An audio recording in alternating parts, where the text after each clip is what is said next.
Hello, avid readers, book nerds, and casual observers. Welcome to the Read Along, brought to you by the Lit Roundtable. I'm Anna.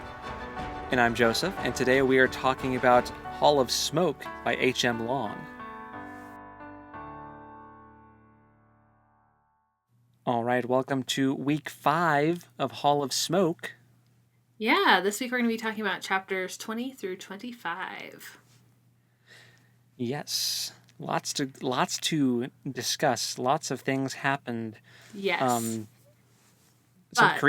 There's a creepy stuff in this section. I'm just going to say that right now. Very true. Yes. Yes, indeed. But also, the return of two of our favorite boys. Yeah. Sort of. Ogam sort of comes back, but not really. He gets he came back as a voice actor, not as... Right. Not a full cameo. They just got him on the phone. Yes. But Nissian is back, so that's nice. He's back. He's shaved. Mm-hmm. He's a full on legionnaire again. He's ready to go back and fight for the ARPA cause, apparently. So well, it was more yes, but also he was looking for her because he felt badly about what his mom did. He thinks that was pretty out of line. Or was he looking for an excuse at this point? Both things can be true, bud. Yeah. Yeah. I'd say they're both true. You're right. Yeah, I think so. I think he felt bad about what happened with Hessa, and then he was also like, well, this is a good reason to feel like myself again. To re-enlist. I guess. Yeah. Yeah. Yeah. But before we meet Nissian again, I want to talk about the creepy stuff, because some of the creepy stuff happens before that. Mm-hmm. It does. The creepiest thing does happen before that. Yeah. Yeah. So she's just walking along on her merry way. She makes camp. Now that Ogham's gone, she's all lonely. And also Ogham took her horse. Rude. Yeah. So she's walking along. Doesn't even have her owl anymore. And some foxes appear around the campfire. And there's like a bunch of them. And she like talks to them and they're creepy. And she starts hearing like a voice behind her. And there's like this creepy thing that's talking to her. And she sounded downright spooky on the audiobook. It was awful. Yeah, she read spooky just like with my eyeballs. So that's that. I'm glad the audiobook reader did her justice because she was terrifying. Oh yeah. It was gross. She licked her. She did. Hessa got licked. By a demon. It's messed up. No joke, by a demon. I'm not gonna lie, when the foxes showed up, I was like, are these gonna be shape-shifting foxes like in Light of the Midnight Stars? But they're not. They're just spooky foxes. Yeah. They're just like rabid. Yeah. It just makes me think of that What Did the Fox Say YouTube video.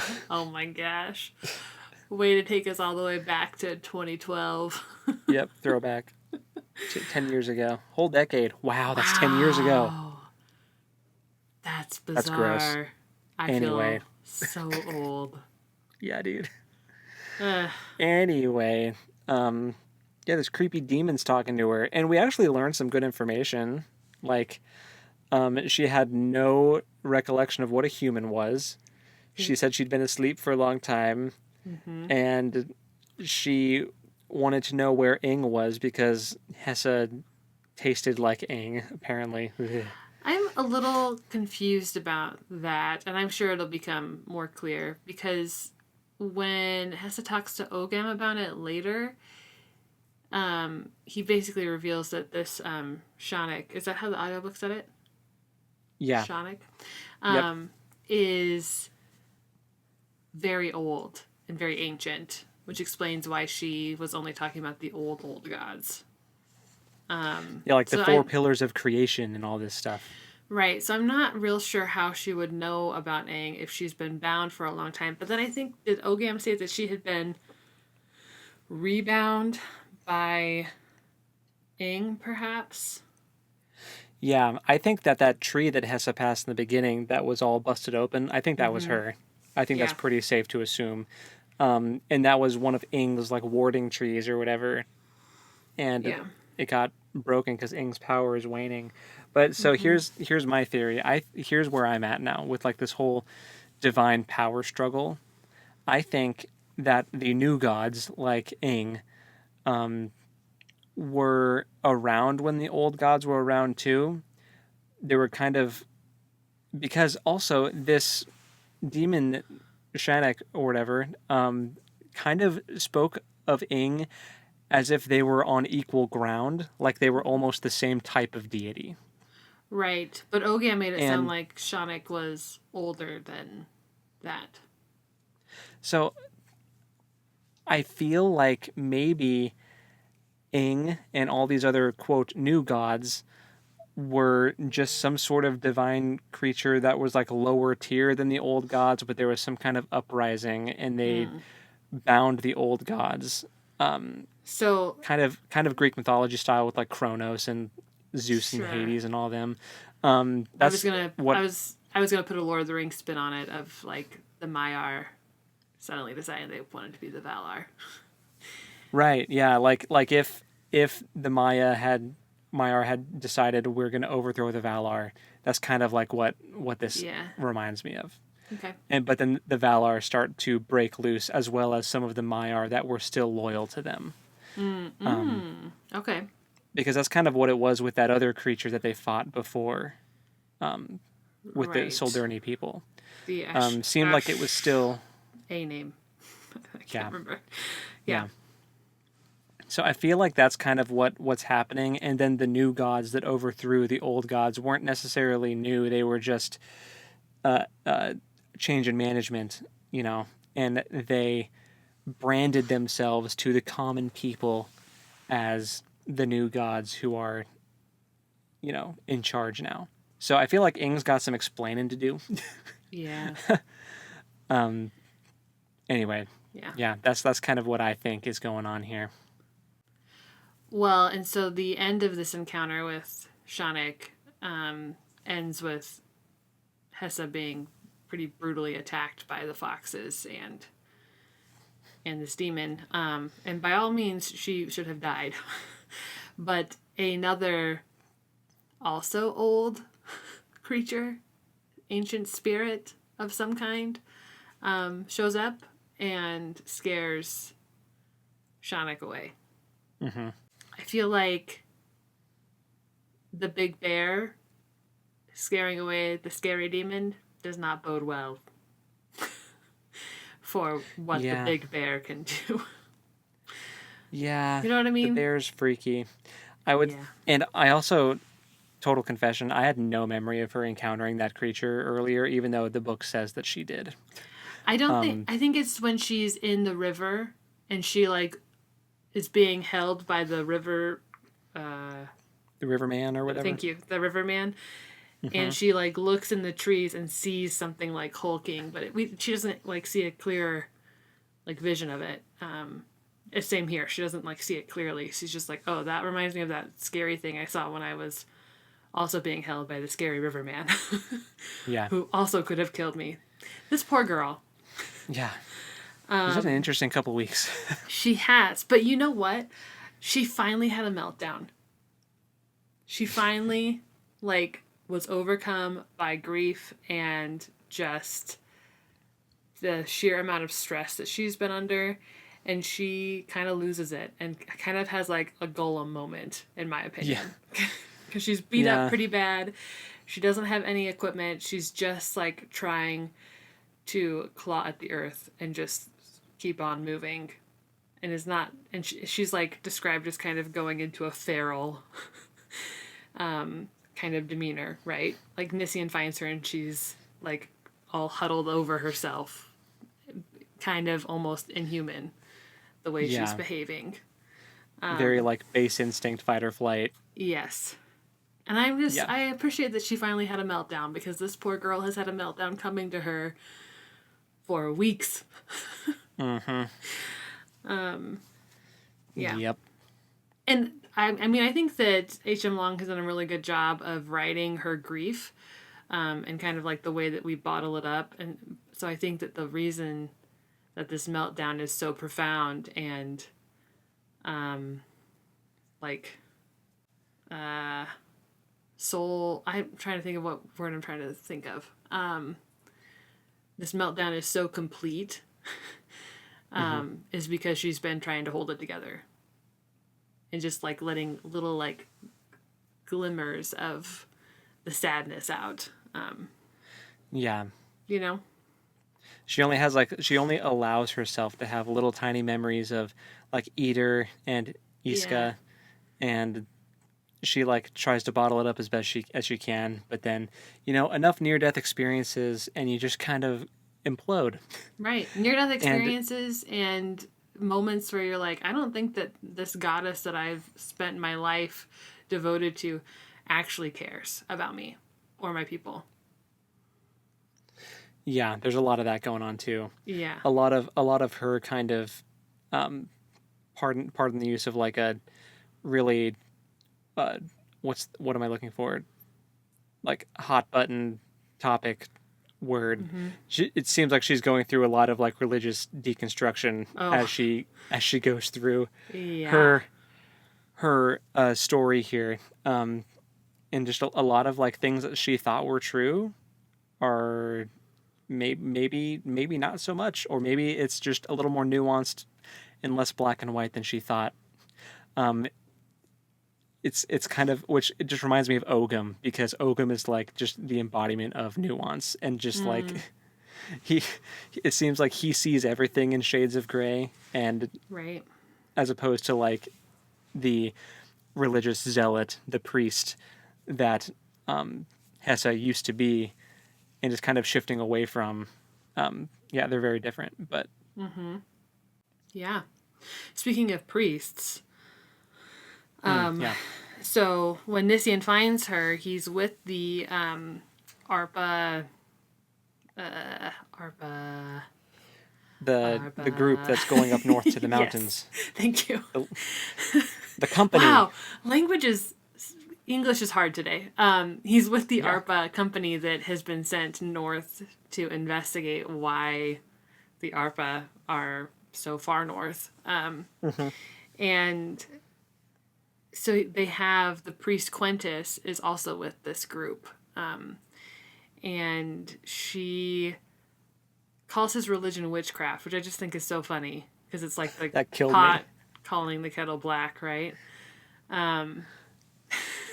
He even calls her out But- too. yeah. She was like, "We don't do witchcraft," and he's like, "Then what do you do with your runes and your blood magic and you, Right. Right. what do and you he, call it?" Yeah. And he also like uses his own blood for his rituals and Yeah, yeah. and they- bowls. there's a lot of similarity between what Yeah. they're doing. But I guess enough difference that, it's not the same. But Yeah, but I really appreciated that by the end of this section, they kind of have a mutual understanding of, okay, we're both fighting, or we're both trying to ward off some of these incredibly terrifying creatures. And we don't know Yes. why they're here, because they shouldn't be. And I'm really hoping that we see them kind of unify in a way as they progress. But yeah. And we do get to see Quintus use some of that ARPA mysticism, the ARPA magic later on, against another spook. But before we get there, there is also some interesting stuff regarding Hessa and Nisian, just like relationship wise. You want to walk us tension. through? Yeah, the tension. It's wild. So she like makes a point of making her camp not in a tent where most of the ARPA soldiers are bunking up in these tents. And the first night, Nisian puts his bedroll like near hers, and she falls asleep imagining that like his back is Eater. So I'm like, oh girl, this is so dangerous. but she like minutes before, like a couple lines before, book-wise, was like, I'm not interested in him romantically. That's not No, what this is. We're But just also friends. like, I wish that was my husband next to me. I'm going to imagine he's my husband. Mm-hmm. Yeah. Yeah, nothing romantic. Nothing at No, all. not at all. um, yeah, that was wild. And I get that her husband just died like a few weeks ago, and so like still grieving, still mourning. Like I get that, but For just sure. the way that this has read has been very like it's been very like will they won't they, you know. Like It I star-crossed think lovers, right? yeah, Yeah. yeah, like they're I think they're definitely compatible. Whether or not Mm-hmm. they'll actually do something about it, well, I guess Yeah. we'll see. Well, and before this even happens, they have a whole fight with a group of Algot, because she like ends up kind of wandering off into the Yeah. wood because she's being summoned by Ogam, and they have a conversation about the demon. Which, okay, I Hmm. forgot to mention that he asked her if Shanik wanted her blood spirit or tears, and I'm just like, oh, that is so terrifying that there were three options of what she wanted, and they're Yeah, because all equally terrifying. Hessa's like she wanted to drink me. Oh, Yeah, blood, spirit, or tears? That's awful. Ogam, why would you say that? you made it so much worse. Thank you. Did they want your blood or your spinal fluid or Yeah, he's like right. going through this Ugh. bestiary in his head of like what it could have been. Yeah, Oh, yeah. goodness Very, very gracious. supernatural of him. Yeah. But when she's returning to camp, she notices that, like, the Algot have come. Like, there's a whole host of them coming to attack. And then there's this brutal, gritty battle between the Hmm. Arpa and the Algot, and Hessa, like, being in the middle of this fight, unable to get to the shield wall, and just, I think she scared the bejesus out of the Arpa, because I don't think they'd ever seen an Angie fight before, and I think that wigged him out a little Yeah. bit, Yeah. I mean, which is fair. you see someone's bones get turned to dust and suddenly it's all fun and games until someone crumples. It's all fun and games until someone's eyeballs explode out of their head. Like, Yeah, like yeah, no, it was a lot. now imagine an army of those things Mm-hmm. and trying to fight them. Yeah, Oof.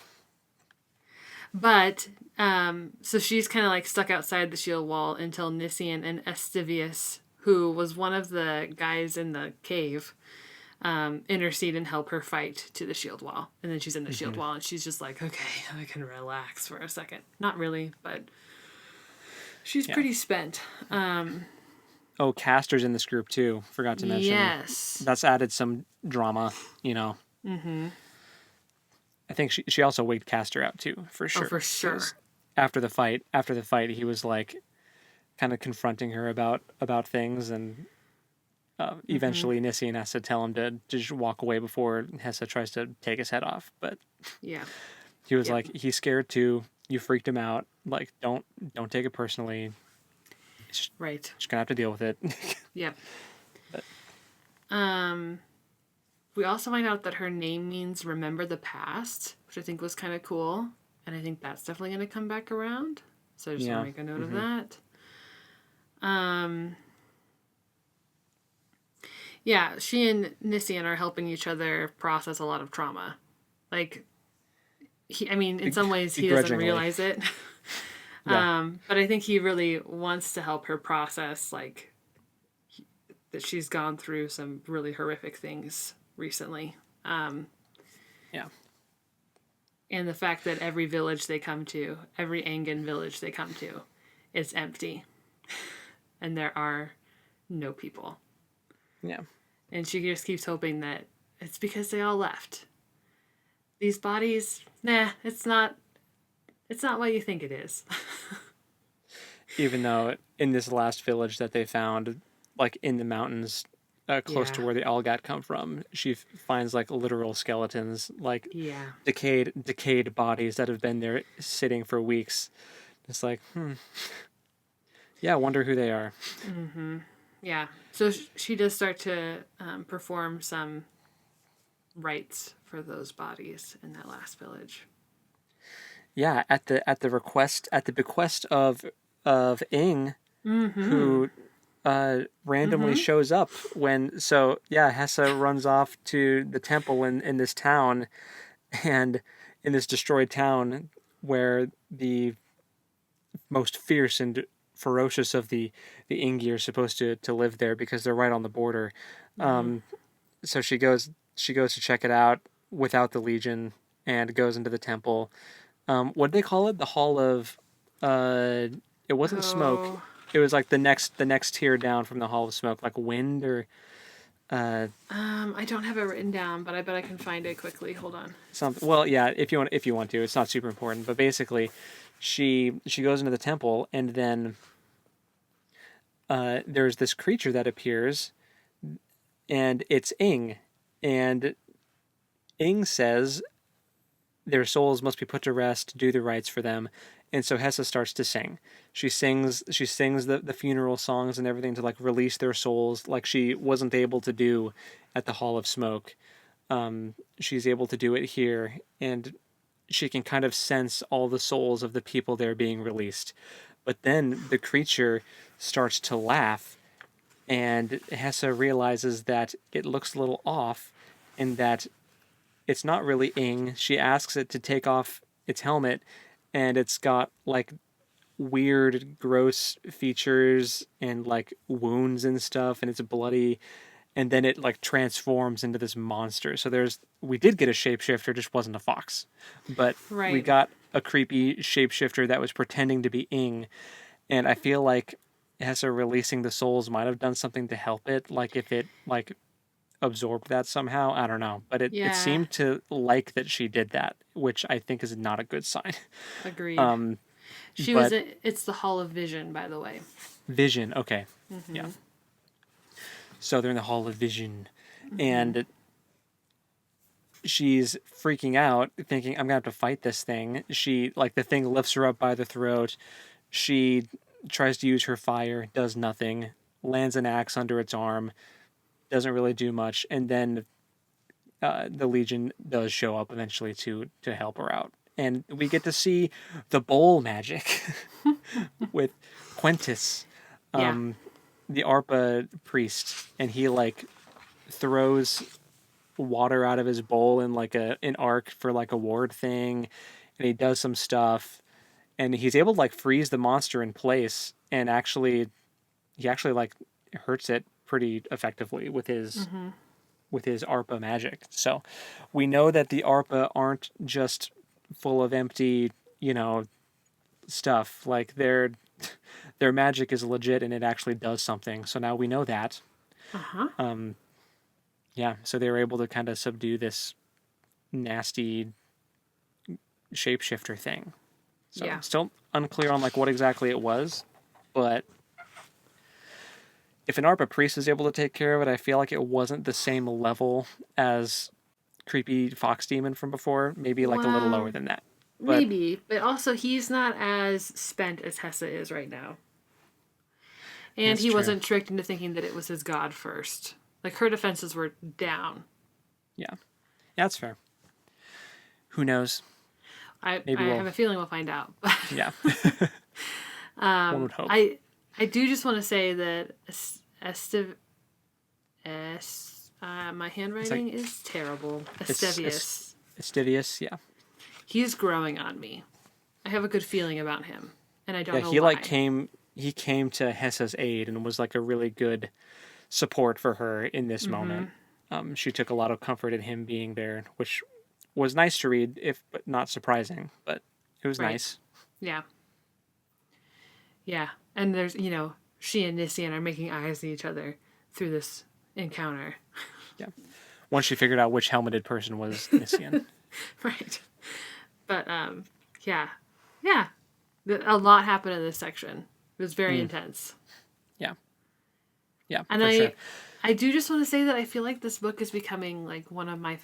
It's like getting up there. I don't want to say it's one of my Ooh. favorites because we haven't finished it yet, but I will be recommending this book to people. Is it over Lies of Locke Lamora right now, or are you holding out for the ending? Because so far that one I think is my favorite we've read. I I'm gonna hold out. It's definitely over Okay. Lies of Lachlan, but I also really loved Light of the Midnight Stars, even though it broke me in a lot of ways. Yeah. Yeah. But this is like the level of spooky that I want. It's not too spooky. Yeah. But it's spooky. Just enough. Just Yeah. enough. You know. Exactly. It's not a horror. It's not a horror book, but it has the Right. spooky moments. You know, fantasy has that. I feel like it's a thing where a lot of fantasy books have the spooky chapter, you know. Yeah. For sure. So we've got some spooky moments, We have. definitely. And like Lies of Lachlan had moments of like just pure depravity. Yeah. It was like, this is Yeah. disgusting. But Yeah, you're right. But man, those characters were just so likable. I they love were. those characters. you know, Anyway, well, we can't talk about it. different book. Anyway. Yeah, I'm liking where this is going. I'm curious too. to see what we find up in the mountains and the real reason why the Algat fled south if it wasn't the ARPA. Probably something to do with these nasty monsters that are shapeshifters, probably appearing as ARPA maybe. I don't know. Ooh. Yeah, who Interesting. knows? We'll see. The plot Oh. thickens though. I forgot. We got a baby update in this one. Oh. Because Ogam is with Sixnit. Oh. You're right. I forgot about And that. the god of the Allgat, Gadra? How does the audiobook say it? I think it's Gator, Okay. I think. Because it's Gadr. So I'm like, I don't know how to pronounce it. DNR Or next to each other. Goddard. But Yeah. the god of the Allgat has the baby. Is that good? Unclear. Ogam is confused. Hessa's confused. Ing is probably confused. I would assume so. Ing was Wherever confused she anyway. is. Yeah. Yeah, I'm super curious to figure out what's going on with this baby. And Hessa's like, she kept ruminating on this, was he human question, which was about Omascat, but now she's like, was the baby human? Yeah. Was the baby something else? And I'm like, was the baby something else? Is it a demigod baby? What? So many questions. But I just Yeah. can't wait to have the answers for. We'll see how many we get. It's a series. I think there's more than one. Yeah, Although that's I think this is the first novel of this author. I think this is their breakout Yeah. novel. And good on that agent for picking it up, and good on the publisher for taking it on, because it's really good. It's a good choice. Yep. And good on the editor for making whatever changes they felt was necessary. Because it's Good on the great so author, far. because it's Yes. really good. Yeah. Yep. Awesome. All right. Well, what's our assignment for next time? Yes. So for not next week, next time, we're chapters 26 through 31. Okay. 6 chapters. 6 for 6 net. Very good.